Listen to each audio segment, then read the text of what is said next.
Hello everyone. आज आपण third unit start करतोय. थर्ड युनिटचं नाव आहे सॉफ्टवेअर क्वालिटी अश्युरन्स. ओके, त्यामध्ये आपल्याला क्वालिटी कॉन्सेप्ट्स बघायचे आहेत. Quality movements, background issues, SQ activity, software reviews, formal and technical review, formal approaches to SQM, statistical quality assurance, हे सगळे जे काही पॉइंट्स आहेत आपल्याला म्हणजे सॉफ्टवेअर क्वालिटी अश्युरन्स एक बघायचं मेन म्हणजे. त्याचा सेकंड टॉपिक आपला आहे तो क्वालिटी इम्प्रुव्हमेंट आहे आणि थर्ड वन टॉपिक जो इम्पॉर्टंट आहे तो क्वालिटी कॉस्ट. ह्या सगळ्या गोष्टी आपल्याला क्वालिटी सॉफ्टवेअर क्वालिटी अश्युरन्स मध्ये बघायचे.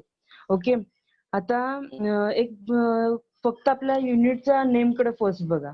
युनिट मध्ये आपल्याला काय जे सांगितलेलं आहे बघा, सॉफ्टवेअर क्वालिटी अश्युरन्स. म्हणजेच एक आपल्याला डोक्यामध्ये एक जनरल आयडिया आली पाहिजे की आपण ह्याच्यामध्ये क्वालिटीची जी अश्युरन्स देणार आहोत, कुणाला अश्युरन्स देणार आहात तुम्ही. तुमचा जो युजर आहे तो तुमचा जो बायर आहे त्या बायरकडे तुम्ही काय करणार आहात, तुम्ही तुमच्या अश्युरन्स देणार आहात की बाबा आम्ही हे एखादं जे तुमचं प्रोडक्ट तुम्ही डिझाईन केलेलं आहे ते डिझाईन केलेलं प्रोडक्ट जे आहे ते अश्युअरली त्याची आम्ही क्वालिटी ही एक चांगली देणार आहोत. ओके, तर ह्या जो आपला म्हणजे ह्या आपल्या युनिटमध्ये आपल्याला ह्या अश्युरन्स देण्यासाठीच्या किंवा क्वालिटी आपण एक प्री डिटरमाइंड केलेली असते ती प्री डिटरमाइंड क्वालिटी आपली जी ऍट द एंड जी आपलं प्रोडक्ट बाहेर आपल्या तुमच्या मार्केटमध्ये जाणार आहे तर त्या प्रोडक्टची आपल्याला अश्युरन्स आपल्याला ह्या टॉपिक मध्ये आपल्याला बघायचं आहे. आता आपल्याला काय काय सांगितलं बघा, क्वालिटी कॉन्सेप्ट. तर मेन म्हणजे आपल्याला एक माहिती आहे की बाबा what is mean by quality. तर क्वालिटी म्हणजे आतापर्यंत एक बेसिक आपण आयडिया काय बघितली होती की क्वालिटी म्हणजे काय की आपल्या एक स्पेसिफिक जी आपल्याला रिक्वायरमेंट आहे तुमच्या युजरची ती फुलफिल चांगल्या पद्धतीने कम्प्लीट करून देणं म्हणजेच काय तुमची एक क्वालिटी तुम्ही मेंटेन केलेली आहे. आता त्या क्वालिटी कॉन्सेप्ट मध्ये आपल्याला काय काय पॉईंट दिले बघा. Quality is a complex concept which can be described from 5 different point of view which are as follows. First काय सांगितलेलं आपल्याला बघा, ट्रान्सडेंटल व्ह्यू. ओके, त्याच्यानंतर काय सांगितलेलं आहे, the user view. Third one दिलेलं आहे द मॅन्युफॅक्चरर्स व्ह्यू. त्यानंतर फोर्थ वन दिलेलं आहे द प्रोडक्ट व्ह्यू आणि फिफ्थ वन दिलेलं आहे द व्हॅल्यू बेस्ड व्ह्यू. आता आपल्याला ह्या ज्या चार पाच एक ज्या व्ह्यूज दिलेले आहेत, क्वालिटी म्हणजे कसं आहे प्रत्येक व्यक्तीनुसार प्रत्येक प्रोडक्टचे आपल्याला काय होणार आहे तुमच्या क्वालिटीच्या व्ह्यूज आहेत त्या काय होणार आहेत त्या कम्प्लिटली डिफरंट टेस्ट जाणार आहेत. सपोज मला म्हणजे फॉर एक्झाम्पल आपण बघूया की आपण एखाद्या बाजारातून आपण कॅल्क्युलेटर परचेस करतो. ओके, कॅल्क्युलेटर परचेस करतो की मी फॉर एक्झाम्पल कॅल्क्युलेटर नको पण जी इन जनरल एखादी गोष्ट घेऊन जाऊया की एखादी सपोज ते एखादी बॅटरी विकत घ्यायला गेलात. बॅटरी सपोज एखादी विकत घ्यायला गेलेल्या आहेत, काहींची रिक्वायरमेंट असते की बाबा एक बेसिक जरी म्हणजे आपली बॅटरी आहे किंवा बाबा एक 20-25 रुपयाला आपण बॅटरी विकत घेतो त्याच्यामध्ये पण ते काय असतं त्यांची ज्या रिक्वायरमेंट्स आहेत त्या फुलफिल झालेल्या असतात. सपोज एखादा माईल मध्ये काम करणारा व्यक्ती असेल त्याला काय लागणार आहे की जास्तीत जास्त तिथं उजेडासाठी म्हणून एखादी हाय इंटेन्सिटी लाईट त्याला तिथं नेसेसरी असते. ओके, तर म्हणजेच काय असतं प्रत्येकाच्या रिक्वायरमेंट नुसार प्रत्येकाच्या कॉन्सेप्ट ह्या काय होतात कम्प्लिटली की त्याचा जो व्ह्यू आहे त्या प्रोडक्ट कडे बघण्याचा तो प्रत्येकाचा प्रोडक्ट कडे बघण्याचा व्ह्यू हा डिफरंट येत जातो. ओके, त्याच्यानुसार आपल्याला काय होतं प्रत्येक ठिकाणी आपल्या क्वालिटी ज्या आहेत त्याच्या ज्या व्ह्यूज आहेत आपल्याला प्रत्येकाच्या व्ह्यू नुसार आपल्याला काय करायचंय आपल्या क्वालिटी ज्या आहेत त्या कन्सिडर करायच्या की क्वालिटीची कॉन्सेप्ट आपली फुलफिल होते की नाही. ओके, आता जो आपल्याला पहिला व्ह्यू दिलेला आहे त्याच्यामध्ये काय सांगितलेलं आहे बघा, दॅट क्वालिटी इज समटाइम्स. एक मिनिट मी सेकंड पेज शेअर करते, 2 मिनिटं.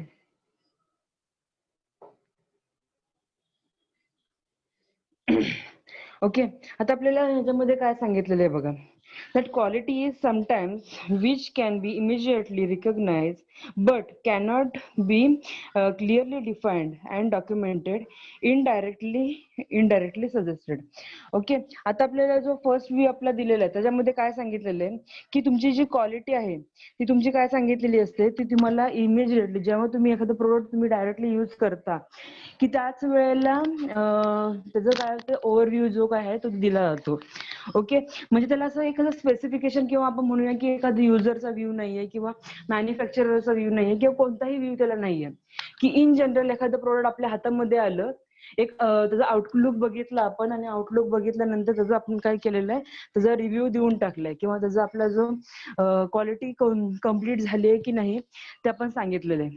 ओके. त्याच्यानंतर सेकंड जो व्ह्यू आहे, सेकंड व्ह्यू मध्ये आपल्याला सांगितलेलं आहे द युजर व्ह्यू. ते युजर व्ह्यूचं काय आहे बघा. Quality in terms of the end user specific goals. If the product meets to the goals and it reveals quality. आता सपोज तुमचा युजरचा व्ह्यू आहे. आता युजरचा व्ह्यू काय असणार आहे, युजरचा व्ह्यू काय असणार आहे की बाबा माझ्या सगळ्या रिक्वायरमेंट ज्या आहेत त्या रिक्वायरमेंट तुमच्या ह्या सॉफ्टवेअर मधून त्या फुलफिल होत आहेत की नाहीत, हे काम कशामध्ये केलं जाणार आहे, तुमच्या युजर व्ह्यू कडून. कारण की युजरच्या ज्या स्पेसिफिकेशन्स त्यांनी रिक्वायरमेंट मध्ये दिल्या होत्या त्या जर फुलफिल झाल्या आणि त्याच्यापेक्षा त्याला जर जास्त काही मिळत असेल तर त्याच्या काय होणार आहे, त्याची ती जी क्वालिटी आहे किंवा त्या ज्या प्रोडक्टचा त्याला युज होणार आहे तो काय असणार आहे, तो फुलफिल होऊन जाणार आहे. त्याच्यामुळे आपण इथं काय सांगतो की युजर व्ह्यू नुसार आपण सांगतो की जो एंड युजर आहे तो एंड युजरच्या जे स्पेसिफिक गोल्स होते ते त्याचे फुलफिल झालेले आहेत की नाही ते आपण कशामध्ये युजर व्ह्यू मध्ये बघतो. थर्ड वन आहे आपला मॅन्युफॅक्चरर व्ह्यू. आता मॅन्युफॅक्चरर व्ह्यू काय सांगितलेलं आहे बघा. It defines quality in terms of the original specification of the product. Okay, if the product follows to the specification, it shows the quality. Okay.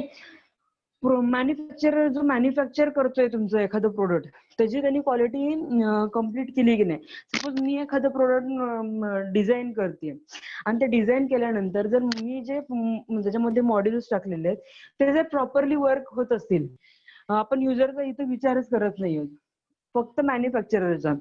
मॅन्युफॅक्चररने ती एखादं device design केलं आणि त्याला ज्या गोष्टी त्याला त्याच्या मनाने इंट्रोड्यूस करायच्या होत्या त्या सगळे मॉड्यूल्स त्यांनी तिथं इन्व्हॉल्व केलेले आहेत आणि ते प्रॉपरली वर्क होत आहेत. तर त्यावेळेला काय होणार आहे की त्यावेळेला तुमच्या मॅन्युफॅक्चररची जी रिक्वायरमेंट होते किंवा त्याच्या ज्या क्वालिटीच्या ज्या कॉन्सेप्ट होत्या त्या फुलफिल होत आहेत. ओके. आणि त्या ह्या ठिकाणी फक्त लक्षात घ्या मॅन्युफॅक्चररच्या व्ह्यू मध्ये आपल्याला युजरचा व्ह्यू हा कन्सिडर केला जात नाही. कारण की युजरचा व्ह्यू आणि मॅन्युफॅक्चररचा व्ह्यू हा डिफरंट असू शकतो. ओके. त्याच्यानंतर थर्ड वन जो आहे तो काय दिलेला आहे, प्रोडक्ट व्ह्यू. ह्याच्यामध्ये काय सांगितलेलं आहे, it suggest that the quality can be tied to inherent characteristics of the product. Okay. आता इथं काय सांगितलेलं आहे बघा, आपल्याला ज्या म्हणजे काय म्हणता येईल त्याला की स्पेसिफिक अशा ज्या अशा कॅरेक्टर्स जे काय त्याच्या असतील ते जर आपल्या त्या एखाद्या सॉफ्टवेअर मधून फुलफिल झाले की त्यावेळेला त्या प्रोडक्टची काय असणार आहे, तुमची क्वालिटी जी आहे ती मेंटेन होऊन जाणार आहे. आणि नंतर काय सांगितलेलं आहे, the value based view. The value based view म्हणजे काय असणार आहे, it measures quality based on how much customer is willing to pay for your product. Okay. आता सपोज तुम्ही एखादं छोटंसं मॉडेल बनवलेलं आहे, युजरला त्याची नीड सुद्धा आहे आणि ते जर तुम्ही एकदम हाय कॉस्ट मध्ये तुम्ही सेल आउट करत असाल तर त्यावेळेला काय होणार आहे की ज्या मॅक्झिमम जास्तीत जास्त तुमचे जे पैसे जर असतील त्याचे तर त्यावेळेला पण काय होणार आहे की त्यावेळेला तुमचं जे प्रोडक्ट आहे ते विकलं जाईल किंवा नाही जाणार ह्या कॉन्सेप्ट मध्ये. म्हणजे एकदमच एखाद्याला खूपच जास्त नीड असेल तर तो काय करणार आहे, तो परचेस करणार आहे. पण जर एक सर्वसामान्य व्यक्ती असेल की ज्याला कमी प्राइस मध्ये हवं असेल किंवा एखाद्या मीडियम कॉस्ट मध्ये त्याला अवेलेबल हवं असेल आणि किंवा त्याला त्याच टाईपचं प्रोडक्ट एखाद्या मिनिमम कॉस्ट मध्ये मिळत असेल आणि त्याच्या सगळ्या रिक्वायरमेंट फुलफिल होत असेल त्याच्या प्रोडक्ट मधून, तर त्यावेळेला काय होणार आहे, त्यावेळेला सुद्धा तुमचं काय होणार आहे, जे प्रोडक्ट आहे ते बाजारात सेल आउट होताना काय होणार आहे, त्याच्यामध्ये प्रॉब्लेम्स येणार आहेत किंवा आपली जी क्वालिटी आहे क्वालिटी जरी मेंटेन असली तरी पण त्या कॉस्ट जी व्हॅल्यू बेस्ड म्हणतोय आपण, व्हॅल्यू बेस्ड व्ह्यू मधून काय होणार आहे, ते त्यावेळेला प्रोडक्ट काय होणार आहे, सेपरेट आउट होऊन जाणार आहे आणि त्याचं जे सेलिंग आहे ते सेलिंग होताना त्यावेळेला तिथं प्रॉब्लेम होऊ शकतो. म्हणजेच काय, हे जर अप्रोचेस आहेत ते आपण पूर्णपणे बघितले पाहिजेत. किंवा आपण सुद्धा बघा कोणताही प्रोडक्ट आपण एखादा लॉन्च करत असू किंवा एखादा प्रोडक्ट आपण मार्केटिंगसाठी मार्केटमध्ये उतरवणार असू, आपण आपलाच प्रोडक्ट डिझाईन केला असं कन्सिडर करा. तो प्रोडक्ट तुम्ही आपण काय करतो की जो बाजारभाव आहे त्या गोष्टीचा त्याच्याशी काय करतो, कम्पेअर करतो. ओके. आणि त्याच वेळेला म्हणजे सपोज एखाद्या मार्केटमध्ये एखाद्या गोष्टीची रिक्वायरमेंट असेल तर त्या रिक्वायरमेंट नुसार आपण एखादं प्रोडक्ट डिझाईन केलेलं आहे.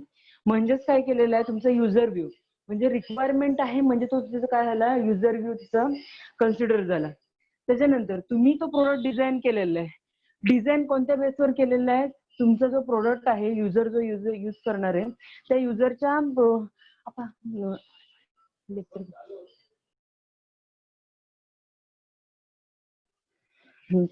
जो आपला एखादा प्रोडक्ट आपण डिझाईन केलेला आहे, तो डिझाईन केलेला प्रोडक्ट हा आपण डिझाईन केलेला आहे म्हणजेच काय झालं, त्याच्यामध्ये मॅन्युफॅक्चरर व्ह्यू आपला कन्सिडर केला गेला. त्याच्यानंतर जो प्रोडक्ट व्ह्यू आहे, प्रोडक्टची क्वालिटी जी काय असेल त्याच्यानुसार आपला प्रोडक्टचा व्ह्यू आपला कन्सिडर केला जातो. ओके. आणि फोर्थ वन, जो तुम्ही एखादं प्रोडक्ट आहे ते तुमच्या मार्केटच्या प्राइस सोबत कम्पेअर करत आहात, त्यावेळेला काय होणार आहे, तुमचा मार्केट जो व्हॅल्यू बेस्ड व्ह्यू आहे तो व्हॅल्यू बेस्ड व्ह्यू सुद्धा तुमचा काय होणार आहे, फुलफिल केला जाणार आहे.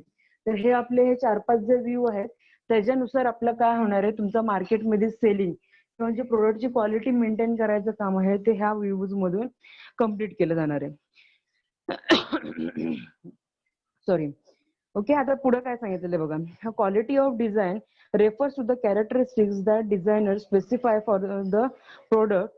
The grade of material, tolerance and performance specification all contribute to the quality of design. Okay. In software development, quality of design consists of degree to which the design meets the functions and features specified in the requirement model. Okay.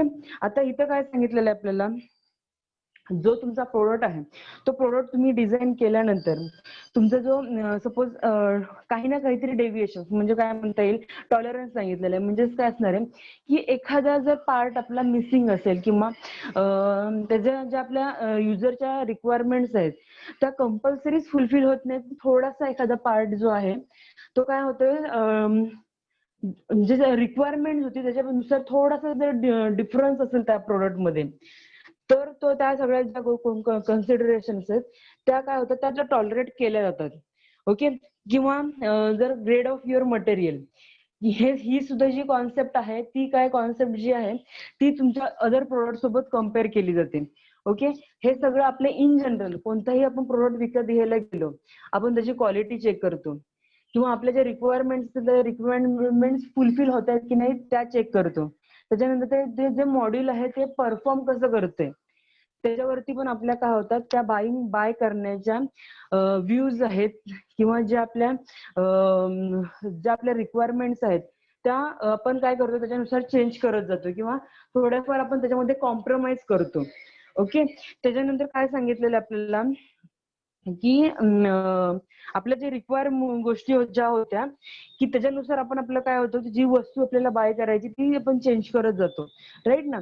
तर त्याच्यामुळे काय सांगितलेलं, हे जे आपले 4-5 views आहेत ते views आपले ह्या व्ह्यूजनी आपण ऍक्च्युली एखादं प्रोडक्ट डिझाईन करतो किंवा आपण सेल आउट करतो. ओके. तर ह्या ज्या सगळ्या गोष्टी आहेत आणि ह्या क्वालिटी कॉन्सेप्ट आहेत, ह्या क्वालिटी कॉन्सेप्ट 5 मार्काला एक्झाम मध्ये विचारल्या जातात. ह्याच्यामध्ये काही एवढं डिफिकल्ट नाहीये. एक आपली जनरल आयडिया घ्यायची की बाबा एखादी वस्तू आपण मार्केटमधून घेतोय किंवा आपण ती मार्केटमध्ये विकतोय. ओके.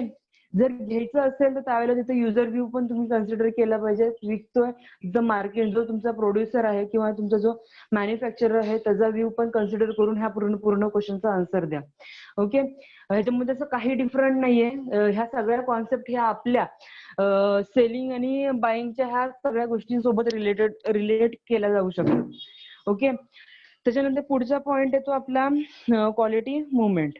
आता क्वालिटी मुवमेंट मध्ये काय सांगितलेलं आहे बघा, the first step of quality movement is to develop a process, in this case software process, okay, that is visible, repeatable and measurable. Okay. त्याच्यानंतर काय सांगितलं, the second step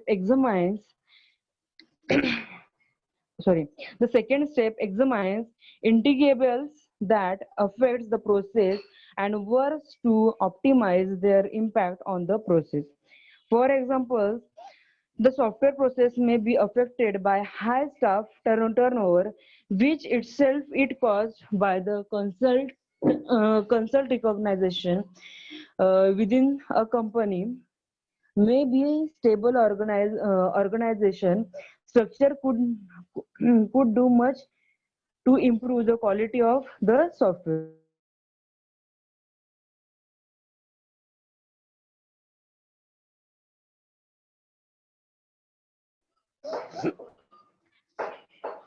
okay sorry. त्याच्यानंतर पुढे काय सांगितलेलं आहे, while the first step two step focus on the process, the next step concentrate on the users of the product. Okay. तर आपल्याला मेन एक पार्ट लक्षात घ्या, जास्त कन्फ्युज पण व्हायची गरज नाही. आता आपल्याला सॉफ्टवेअर मुवमेंट मध्ये काय सांगितलेलं आहे, सॉफ्टवेअर मुवमेंट मध्ये आपल्याला काय करायचंय की क्वालिटी मुवमेंट म्हणजे काय सांगितलेलं आहे, तर डेव्हलप अ प्रोसेस. आता एखादी प्रोसेस आपल्याला काय करायची किंवा एखादं जे सॉफ्टवेअर आहे, ह्या केसमध्ये आपण काय विचार करूया की एखादं सॉफ्टवेअर आपल्याला प्रोसेस करायचंय. ओके. किंवा सॉफ्टवेअर जे आपलं डिझाईन करतो त्याच्यानुसार आपण काय करायची, एखादी आपल्याला प्रोसेस डेव्हलप करायची. कशा टाइप मध्ये प्रोसेस डेव्हलप करायची की विजिबल, रिपीटेबल आणि मेजरेबल. काही ना काहीतरी त्याचं काउंटिंग झालं पाहिजे, त्याच्यानंतर रिपीटेडली आपल्याला यूज केली गेली पाहिजे आणि ती मेन म्हणजे काय असली, विजिबल असली पाहिजे. ही आपल्याला एक मुवमेंट, आपल्याला एक बेसिक आयडिया सांगितलेली आहे. ओके. मग त्याच्यामध्ये आपण काय काय करतो की आपण जे सॉफ्टवेअर डिझाईन करतोय ते आपण काय करतो, फर्स्ट एक्झामाइन करतो. ओके. त्याच्यानंतर आपण प्रोसेस काय करतो की ते प्रोसेस जे आपलं जे सॉफ्टवेअर आहे ते प्रॉपरली प्रोसेस होऊन की पूर्ण जी आपली एखादी सॉफ्टवेअर रन करायची किंवा जे पूर्ण डेव्हलप केलेलं सॉफ्टवेअर आहे ते कोणत्याही अदर प्रोसेस वरती अफेक्ट करते की नाही, किंवा करत असेल तर ते डिफेक्ट्स असतील तर त्याचे रिमूव्ह करून प्रॉपरली विदाउट अफेक्ट करता आपलं प्रोसेस काय केली पाहिजे, त्याच्यामधून रनआउट केली पाहिजे किंवा ती कम्प्लीट केली पाहिजे. त्याच्यानंतर फॉर एक्झाम्पल एखादे घ्या की एखाद्या सपोज तुम्ही अँटीव्हायरस वगैरे कोणताही घेतलात. मी म्हणते की माझ्याकडे पूर्वीपासून जर मी नेट प्रोटेक्टर हा जर एखादा हे अँटीव्हायरस मी युज करते, फॉर एक्झाम्पल घेते. याचा त्याचा काही संबंध नाही, हे सगळं सॉफ्टवेअरच्या रिलेटेड आहे आणि किंवा आपण सॉफ्टवेअर डेव्हलपमेंटच्या रिलेटेड आहे. मी इन जनरल एक एक्झाम्पल घेते. सपोज मी बरेच वर्ष माझ्या लॅपटॉप मध्ये एखादा अँटीव्हायरस युज करतोय, फॉर एक्झाम्पल नेट प्रोटेक्टर हा जर मी अँटीव्हायरस युज करते आणि इन केस मला ह्या वर्षी इन्स्टॉल करताना मला नेट प्रोटेक्टर मला मिळाला नाही आणि इन्स्टेड ऑफ नेट प्रोटेक्टर मी जर दुसरा एखादा अवॉस नावाचा किंवा दुसरा कोणताही नावाचा एखादा अँटीव्हायरस मी माझ्या पीसीला इन्स्टॉल केला आणि तो जर रन केलेला असेल, तर व्हाईल युझिंग दिस अँटीव्हायरस त्यावेळेला माझं जे वर्किंग आहे बाकीचं त्याच्यावरती काही अफेक्ट झाला नाही पाहिजे. ह्या टाइप मध्ये आपण काय करते, लोक काय करतात की तुमच्या पूर्ण सिस्टीम जी आहे प्रिव्हियसली आपण आतापर्यंत युज करत आलेलो आहे, एखादी नवीन गोष्ट इन्क्लूड केल्यामुळे पूर्ण सिस्टीम वरती त्याचा काहीही इम्पॅक्ट झाला नाही पाहिजे. जो आपण हार्जार्डस इम्पॅक्ट बोलतो की एखादं सॉफ्टवेअर इन्स्टॉल केलं त्याच्यामुळे त्याच्यामध्ये बग झाले, एरर्स आले किंवा व्हायरसेस आले किंवा पूर्णपणे ती तुमची सिस्टीमच कोलॅप्स झाली. ह्या अशा टाईपचे जे काही एरर्स आहेत किंवा असे जे डिफेक्ट्स आहेत ते असे यायला नाही पाहिजेत. त्यासाठी आपण काय करतो की ह्याच्यामध्ये आपण काय करतो की आपल्या क्वालिटीच्या काय आपण मुवमेंट्स करतो म्हणजेच काय की इन जनरल आपण काय करतो, त्याच्या भरपूर साऱ्या टेस्ट केल्या जातात. म्हणजे तुमचे जे मार्केटिंग प्रोडक्ट असतील, मार्केटिंगला यायच्या आधी तुमच्या एखाद्या फर्म मध्ये त्या पूर्णपणे त्याच्यावरती सर्च केला जातो की बाबा कुणाचे कोणते व्ह्यूज येत आहेत किंवा व्हाईल युझिंग किंवा जे इन जनरल ते प्रोडक्ट आपण युज करत असताना त्याच्यामध्ये काही डिफेक्ट्स येत आहेत का, ह्या सगळ्या गोष्टी काय केल्या जातात तुमच्या क्वालिटी मुवमेंट्स मध्ये पण चेक केल्या जातात. ओके. ह्या सगळ्या ज्या गोष्टी आहेत त्या सगळ्या गोष्टी पूर्णपणे तुमचं जे सॉफ्टवेअर आहे, सॉफ्टवेअर डेव्हलप करायच्या पूर्णपणे ह्या टर्मलाच पूर्णपणे हा पूर्ण सब्जेक्ट आहे तो फिरतोय आपला. ओके. म्हणजे तुम्हाला असं पण आता वाटत असेल की तेच पॉइंट्स मॅडम सांगतात, पण ऍक्च्युअली ह्याच्यामध्ये काही वेगळं नाहीये. तेच पॉइंट्स आहेत, फक्त प्रत्येक गोष्टीमध्ये थोडाफार लिटल बिट डिफरन्स आहे. ह्याच्यामध्ये आपल्याला एकच काम करायचंय, आपल्याला सॉफ्टवेअर डेव्हलप करायचंय आणि ते सॉफ्टवेअर डेव्हलप केल्यानंतर आपल्याला ते मार्केटमध्ये सेल करायचंय. सेल करायच्या पर्यंत म्हणजे मार्केटमध्ये येऊस तोपर्यंत आपल्याला जे काही मधलं काम असेल त्या सगळ्या गोष्टी आपल्याला सॉफ्टवेअर टेस्टिंग मध्ये बघतोय. ओके, एकच टॉपिक आहे आपला सॉफ्टवेअर टेस्ट करायचा आहे. त्याच्यामुळं ह्या सगळ्या गोष्टी ह्या एकाच टॉपिकच्या रिलेटेड आहेत. त्याच्यामुळे जास्त म्हणजे आपण काय म्हणतो की सारखं सारखं रिपीट जरी होत असले तरी पण ह्या आपल्याला टॉपिक्स आहेत ते पुढं न्यायचे. ओके, आता पुढचा टॉपिक आपल्याला काय दिलेला आहे, बॅकग्राऊंड इश्यूज. ओके, तर बॅकग्राऊंड इश्यूज मध्ये आपल्याला काय सांगितलेलं आहे बघा. Quality assurance is an important activity for any business that produces products, software to be used by others. Before the 20th century, it was responsibility of the developer who develop a software. First formal quality assurance and control function was introduced by Bell Labs in 1916. It spreads rapidly throughout the manufacturing world. During 1914, more formal approaches to the quality control were suggested. The basic elements of quality management depends on the measurement and continuous process improvement. Today, every company has tool to ensure quality in their product. In fact, they state clearly in detail their concern for the quality of the product. एक minute.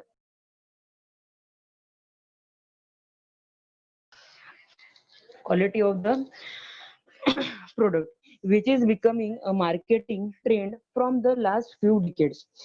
The history of quality assurance is software development parallels the history of quality in hardware manufacturing. During the early days of computing, quality was the sole responsibility of the programmer. Standards for quality assurance for software were introduced in military contract software development during the 1970s and have spread rapidly into a software development in the commercial world. Okay, हा एक जो part दिलेला आहे की आपल्याला एक background दिलेलं आहे की बाबा सॉफ्टवेअर जे अश्युरन्स आहे ते अश्युरन्स किंवा तुमचं जे क्वालिटी जे तुम्हाला काय सांगितलेलं इथं बघा. The first formal quality assurance and control functions were introduced in Bell Labs in 1916. हा जो क्वेश्चन आहे तो एखाद्या वेळेस तुमच्या फिलिंग द ब्लँक्सना 1 मार्क क्वेश्चनला विचारला जाऊ शकतो. ओके, ज्या ह्या बेसिक आपल्या ज्या प्रिव्हियसली कधी शोधलं गेलं, कधी ते यूज मध्ये आणलं गेलं, ह्या सगळ्या गोष्टी आपल्याला ह्याच्यामध्ये सांगितलेलं बॅकग्राऊंड इश्यूज मध्ये. ओके, ह्या एकदा व्यवस्थित तुम्ही सगळ्यांनी रीड पण करून घ्या. तुमच्याकडे आय थिंक सो बुक्स असावेत. नोट्स आहेत ना तुमच्याकडे? मला स्पीकर ऑन करून सांगा. एकही याचं नाहीये म्हणजे काहीच नाहीये. ओके ओके, चालेल चालेल. मग मी ह्याची बनवते सॉफ्ट कॉपी आणि ती तुम्हाला शेअर करते व्हॉट्सअपला. ओके, तर हे जे पार्ट्स आहेत ते आपले आता मेन आपला एक पुढचा पार्ट आहे एसक्यूएचा, एक्सक्यू ऍक्टिव्हिटीज. एक्सक्यू ऍक्टिव्हिटीज संपवायला किमान अर्धा तास तरी लागेल. त्याच्यामुळे हा एक नवीन टॉपिक मी सुरू करत नाहीये. फक्त एक जनरली आतापर्यंत जे काही टॉपिक्स बघितले होते ते आपण ओव्हरव्ह्यू फक्त जस्ट मी एक रिसाइट करते. ओके, आता आपल्याला लक्षात घ्या, आपला जो संपूर्ण जे आपले तिन्ही युनिट्स आहेत ते सर्व युनिट्स हे आपले फक्त सॉफ्टवेअर आणि त्याच्या सॉफ्टवेअरचं टेस्टिंग ह्या रिलेटेडच आपले तिन्ही युनिट्स आहेत. फर्स्ट वर्ड मध्ये आपण काय बघितलं होतं, सॉफ्टवेअर टेस्टिंग बघितलं होतं आणि काय दिलं होतं, इंट्रोडक्शन टू क्वालिटी. जी आपली क्वालिटी आहे, क्वालिटी त्याच्यामध्ये आपण काय केली होती, एक इंट्रोडक्शन त्याचं स्टार्टिंग केलं होतं की what is mean by quality. ह्या सगळ्या गोष्टी आपण बघितल्या होत्या. ओके. त्याच्यामध्ये अजून काय बघितलं होतं आपण, हे क्वालिटी अश्युरन्स बघितलं होतं आणि क्वालिटी कंट्रोल. ह्याच्यामध्ये आपण काय बघितलं होतं बघा, क्वालिटी कंट्रोल आहे त्याच्यावरती आपण काय करत होतो, क्वालिटीला आपण एक स्पेसिफिक असं एक डायरेक्शन दिलं होतं की बाबा त्याच्यामध्ये आपल्याला काय करायची, ती क्वालिटी आपल्याला अश्युअर हे करायची. ओके. आणि अश्युरन्स मध्ये आपण काय करतो की आपला जो युजर आहे त्या युजरला आपण पूर्णपणे क्वालिटीचं एक अश्युरन्स देतो. ओके. ह्या ज्या सगळ्या गोष्टी आहेत, ह्या गोष्टी मोस्टली 5-5 मार्काला मोस्टली एक्झामला विचारल्या जातात. ओके. त्याच्यानंतर एक व्हीव्ही मॉडेल वगैरे ह्या सगळ्या गोष्टी बघितल्या होत्या. त्याच्यानंतर आपण बघितलं होतं की सॉफ्टवेअर टेस्टिंग स्ट्रॅटेजीज बघितल्या होत्या. त्या स्ट्रॅटेजीज मध्ये आपण एक सॉफ्टवेअर पूर्णपणे unit testing, integration testing, validation testing ह्या ज्या सगळ्या गोष्टी आहेत त्या एक 5-5 मार्कासाठी कंपल्सरी एक्झाम मध्ये असतात. म्हणजे जर तुमच्या ह्या टेस्टिंगच्या आहेत तर चारही टेस्टिंग मधली एक तरी टेस्टिंगची टेक्निक आहे, ती टेक्निक तुमच्या एक्झामला विचारलीच जाते. ओके. त्याच्यानंतर defect management.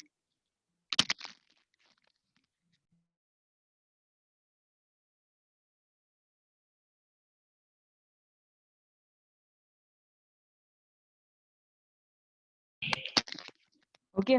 Software quality assurance आता आपण सुरुवात केलेली आहे की त्याच्यामध्ये आपल्याला सॉफ्टवेअरची क्वालिटीची अश्युरन्स आपल्याला एखाद्या तुमच्या जो बायर आहे त्याला आपल्याला त्या अश्युरन्स आपल्याला द्यावे लागतात. पुढे आपल्याला एक टॉपिक आहे क्वालिटी इम्प्रुव्हमेंटचा आणि नंतर एक लास्ट टॉपिक आहे आपला तो क्वालिटी कॉस्टचा. क्वालिटी इम्प्रुव्हमेंट मध्ये आपल्याला काय करायचंय की जी आपल्याला एखादी आपण क्वालिटी मेंटेन केलेली आहे किंवा एखादं सॉफ्टवेअर जे डेव्हलप केलेलं आहे त्या क्वालिटीला आपल्याला त्या सॉफ्टवेअरच्या क्वालिटीला आपल्याला काय करायचंय, इम्प्रुव्हमेंट किंवा सपोज एखादा आपला बायर आहे त्या बायरनी त्याच्या रिक्वायरमेंट नुसार एखादं प्रोडक्ट बनवून घेतलंय पण त्याला त्याच्यामध्ये काय करायचं, काही ना काहीतरी अजून मॉडिफिकेशन करायचे असतील तर ते मॉडिफिकेशन कशामध्ये येणार आहे, तर तुमच्या क्वालिटी इम्प्रुव्हमेंट मध्ये की त्याच्यामध्ये आपल्याला तुमची जी क्वालिटी आहे त्या प्रोडक्टची किंवा त्याचे जे मॉड्यूल्स आहेत ते आपल्याला काय करायचे, ते इम्प्रूव्ह करून किंवा प्रत्येक वेळेस बघा कोणतंही सॉफ्टवेअर फॉर एक्झाम्पल एक व्हॉट्सअप म्हणून आपण कन्सिडर करून बघूया. ज्या वेळेला फर्स्ट तुमचं सॉफ्टवेअर त्यांनी इन्स्टॉल करून दिलं त्यावेळेला तुमच्या सगळ्याच गोष्टी त्याच्यामध्ये इंट्रोड्यूस केलेल्या नव्हत्या. एक बेसिक पार्ट त्यांनी स्टार्ट केला होता. त्याच्यानंतर बेसिक पार्ट स्टार्ट करून झाल्यानंतर भरपूर त्याचे जे आपण रिव्ह्यूज देतो आपले जे सजेशन्स आहेत त्या आपल्या ज्या क्वालिटी तिथे आपल्याला जे रिव्ह्यूचा पार्ट आहे व्हॉट्सअपच्या अंडर तिथं आपण काय देतो, प्रत्येकाला आपण रिव्ह्यू देतो की बाबा हा पार्ट त्याच्यामधला चांगला आहे, ह्याच्यामधला हा पार्ट कमी आहे किंवा ह्याच्यामध्ये अजून इम्प्रुव्हमेंट झाली पाहिजे. ह्या टाईप मध्ये आपण काय करतो की आपल्या जे गुगल प्लेला आपण प्ले स्टोर मध्ये आपल्याला एखादं ऍप्लिकेशन घेतो त्या ठिकाणी आपण रिव्ह्यूज देतो.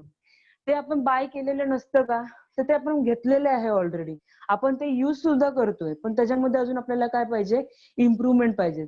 सुरुवातीला व्हॉट्सअप आला तर त्यावेळेला त्याच्यामध्ये डायरेक्टली व्हिडिओ कॉलिंगचा ऑप्शन नव्हता किंवा रादर त्याच्यामध्ये आपण जे स्टेटस वगैरे अपलोड करतो ते स्टेटस वगैरे ह्या सुद्धा गोष्टी आपल्याला व्हॉट्सअप मध्ये सुरुवातीला नव्हत्या.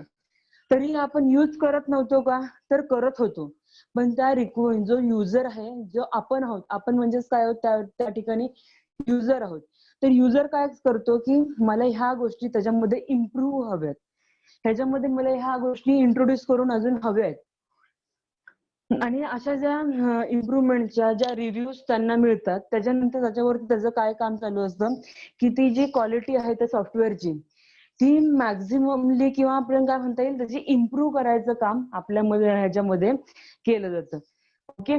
त्याच्यानंतर काय केलं जातं, क्वालिटी कॉस्ट. क्वालिटी कॉस्ट मध्ये काय सांगितलेलं आपल्याला की जे आपण एखादी क्वालिटी देतोय, फर्स्ट आपण काय केलं होतं, जेव्हा ते एखादं सॉफ्टवेअर आपण सॉफ्टवेअर किंवा आपलं जे प्रोडक्ट होतं ते अगदी लो कॉस्टला सुरुवात केली होती. कारण की तुम्ही हाय कॉस्ट ठेवली असती तर ती डायरेक्टली तुमच्या मार्केटमध्ये कोणी परचेसच केलं नसतं किंवा सुरुवातीला आपण एखादं फ्री ट्रायल्स ठेवल्या होत्या.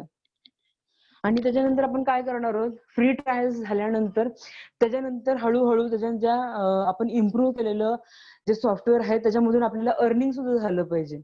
सो दॅट्स वाय आपण काय करणार आहोत त्याच्यामध्ये की क्वालिटी कॉस्ट डिटरमाइन करणार आहोत की काय कशा टाईपचे त्याच्या म्हणजे किती कॉस्ट असली पाहिजे, कोणत्या कोणत्या कॉस्ट त्याच्यामध्ये इन्क्लूड झाल्या पाहिजे, किंवा बाबा मॅन्युफॅक्चरिंगची जी काही तुमचे सपोज एखादं सॉफ्टवेअर तुम्ही डेव्हलप केलेलं आहे, सॉफ्टवेअर डेव्हलप करताना त्याच्यामध्ये वेळ किती गेला, ते वेळ किती गेला त्याच्यानंतर तुमचा जो टेस्टर होता, टेस्टिंग करणारी टीम होती किंवा जी तुमची डेव्हलप करणारी टीम होती, जो तुमचा प्रोडक्ट मॅनेजर होता किंवा सगळ्या फेज मधले सगळेजण, त्यांचं काय करायचं आपल्याला की बाबा त्यांचे सगळे पेमेंट सुद्धा निघाले पाहिजेत. त्याच्या सगळ्यांचं ऑन ओव्हर ऍव्हरेज काढून आपल्याला काय करायचं की तुमच्या प्रोडक्टचं एक कॉस्ट, एक स्पेसिफिक असं एखादं एक मार्केटिंग कॉस्ट आहे, ते कॉस्ट आपल्याला काय करायचं ते आपल्याला एखाद्या तुमच्या युजरला आपल्याला अप्लाय करावं लागतं. तर ह्या सगळ्या कॉन्सेप्ट आपल्याला ह्या 3rd युनिट मध्ये बघायच्या आहेत. ओके. ओके, चालेल, मी इथे एंड करते. कुणाला अजून काही क्वेरी आहे का? आता जस्ट 2च टॉपिक घेतलेले आहेत, पण या दोन्ही टॉपिक्स मध्ये काही असं काही क्वेरी आहे का? नाही मॅम. ओके, चालेल. लिव्ह करू? हा.